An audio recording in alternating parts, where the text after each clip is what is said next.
ரிஷப ராசி அல்லது ரிஷப லக்னக்காரர்களுக்கு உங்களுக்கு இந்த வார ஆரம்பத்தில் சந்திரனுடைய சஞ்சாரம்ங்கிறது உங்கள் ராசிக்கு வந்து 8ஆம் இடத்துல இருக்கார்.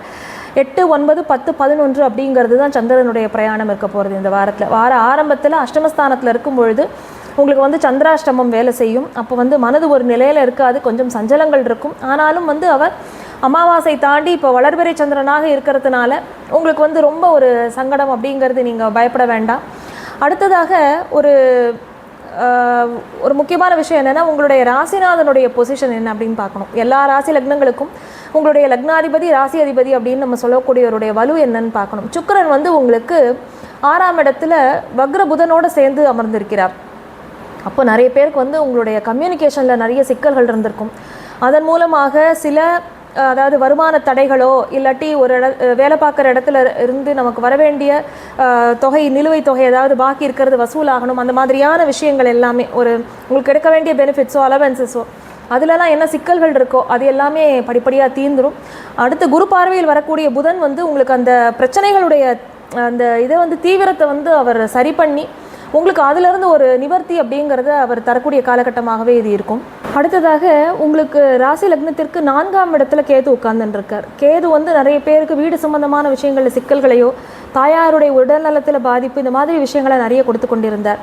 அதுக்கு உண்டான சூரியனும் வந்து இத்தனை நாளாக நீச்சகதியில் இருந்ததுனால 4ஆம் இடத்திற்கு உரியவன் வந்து 6ஆம் இடத்துல போய் நீச்சத்தில் வேற அமர்ந்திருந்ததுனால பல சிக்கல்கள், வெளியில் சொல்ல முடியாத நிறைய பிரச்சனைகள், ஆரோக்கியமாகட்டும், நம்முடைய வீடாகட்டும், நம்மளுடைய வாகனம் சம்பந்தமான விஷயங்கள், அதில் போய் ஒரு பிரச்சனையில் மாட்டிக்கிறது, இது மாதிரி நிறைய விஷயங்கள் உங்களுக்கு சிக்கல்களாகவே இருந்திருக்கும்.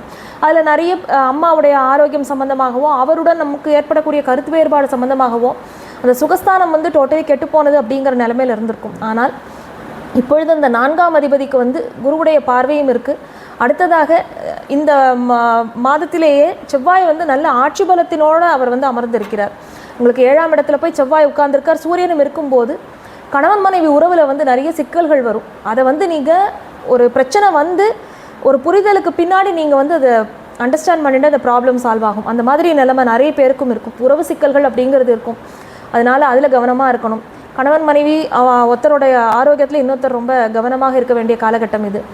ஏன்னா லக்னாதிபதி வந்து தன்னுடைய வீட்டில் தான் 6ஆம் இடத்துல தான் வலுவோடு உட்கார்ந்துருக்கார். அப்படின்னாலுமே அது வந்து உங்களுக்கு குரு பார்வையிலையும் இல்லை. ஆனால் 6ஆம் இடத்துல அவர் இருக்கும் பொழுது நல்ல வலுவோடு இருப்பதனால ஏதாவது சுகங்களை அனுபவிப்பதற்கோ சுக்கிரன் சம்பந்தமான அந்த விஷயங்கள், பொன்பொருள், ஆடை, ஆபரணம் இது சம்பந்தமான விஷயங்களுக்கு குறைபாடுகள் இருக்காது.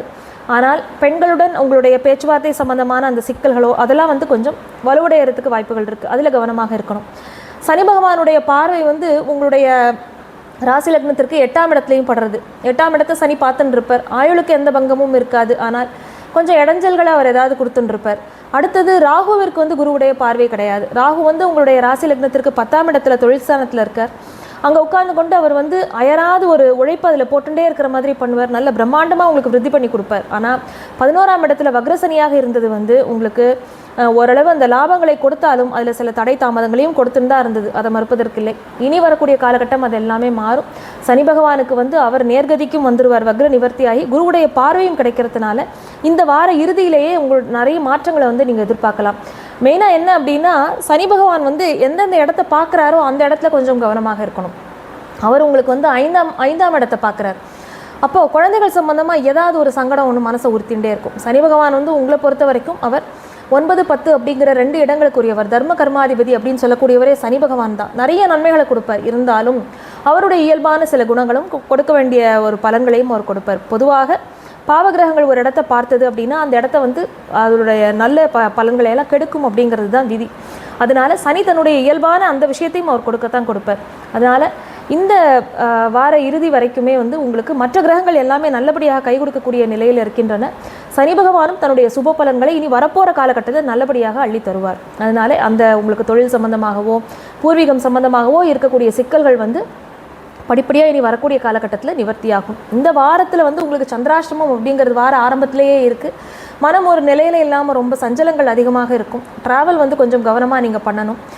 ரொம்ப லேட் நைட்டு ட்ராவல் இதெல்லாம் அவாய்ட் பண்ணுங்கள். நான் மறுபடியும் சொல்கிறது அதுதான்.